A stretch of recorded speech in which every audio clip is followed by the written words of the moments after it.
ਜਦੋਂ ਔਰਤ ਇੱਕ ਮਰਦ ਨਾਲ ਗੁਜ਼ਾਰਾ ਕਰ ਸਕਦੀ ਹੈ ਤੇ ਇੱਕ ਮਰਦ ਇੱਕ ਔਰਤ ਨਾਲ ਗੁਜ਼ਾਰਾ ਕਿਉਂ ਨਹੀਂ ਕਰ ਸਕਦਾ? ਔਰਤ ਨੇ ਠੇਕਾ ਲਿਆ ਹੋਇਆ ਸਾਰੀ ਜ਼ਿੰਦਗੀ ਮੁਖਲਸੀ ਤੇ ਪਿਆਰ ਮੁਹੱਬਤ ਨਾਲ ਜ਼ਿੰਦਗੀ ਕੱਢਣ ਦਾ ਤੇ ਉਹਦਾ ਘਰ ਕੁੰਜਣ ਦਾ ਤੇ ਉਹਦੇ ਨਿਆਣੇ ਪਾਲਣ ਦਾ।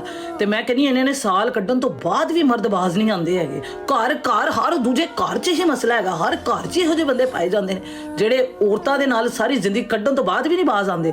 ਬਾਹਰ ਕੀ ਕਰਨ ਦੇ ਨੇ ਪਤਾ ਹੀ ਨਹੀਂ, ਉਹਨਾਂ ਦੇ ਮੋਬਾਈਲ 'ਚ ਕਿੰਨੇ ਨੰਬਰ ਹੈ ਪਤਾ ਹੀ ਨਹੀਂ, ਜਾਂਦੇ ਕਿੱਥੇ ਕਿਤੇ ਨੇ ਪਤਾ ਹੀ ਨਹੀਂ ਹੈ। ਬੁੜੀਆਂ ਸਾਰਾ ਦਿਨ ਘਰ ਦੇ ਕੂਵੇਂ ਦੀਆਂ ਬੈਲ ਬਣੀਆਂ ਨੇ, ਸਾਰਾ ਦਿਨ ਕੰਮ ਕਰ ਲਏ, ਸੋ ਗਏ, ਬੱਚੇ ਸਾਂਭ ਲਏ, ਉਸ ਬੰਦੇ ਦੇ ਕੰਮ ਕਰ ਲਏ। ਮੈਨੂੰ ਨਹੀਂ ਸਮਝ ਆਉਂਦੀ ਕਿ ਇਹਨਾਂ ਨੂੰ ਬਾਹਰ ਜਾ ਕੇ ਕੀ ਲੱਭਦਾ ਹੈ। ਉਹ ਔਰਤ ਜਿਹੜੀ ਘਰ ਸਾਫ਼ ਸੁਥਰੀ ਤੁਹਾਡੇ ਨਿਕਾਹ 'ਚ ਬੈਠੀ, ਤੁਹਾਨੂੰ ਜ਼ਹਿਰ ਲੱਗ ਰਹੀਆਂ ਨੇ, ਬਾਹਰ ਵਾਲੀਆਂ ਤੁਹਾਨੂੰ ਸੋਹਣੀਆਂ ਲੱਗਦੀਆਂ ਪਈਆਂ ਨੇ। ਇਹੋ ਜਿਹੇ ਬੰਦਿਆਂ ਦਾ ਕੀ ਫਿਊਚਰ ਹੈ, ਕੀ ਕਰਨਗੇ? ਸਮਝੋ ਬਾਹਰ ਹੈਗਾ ਕਿ ਇਹਨਾਂ ਦਾ ਇੱਕ ਔਰਤ ਨਾਲ ਗੁਜ਼ਾਰਾ ਨਹੀਂ।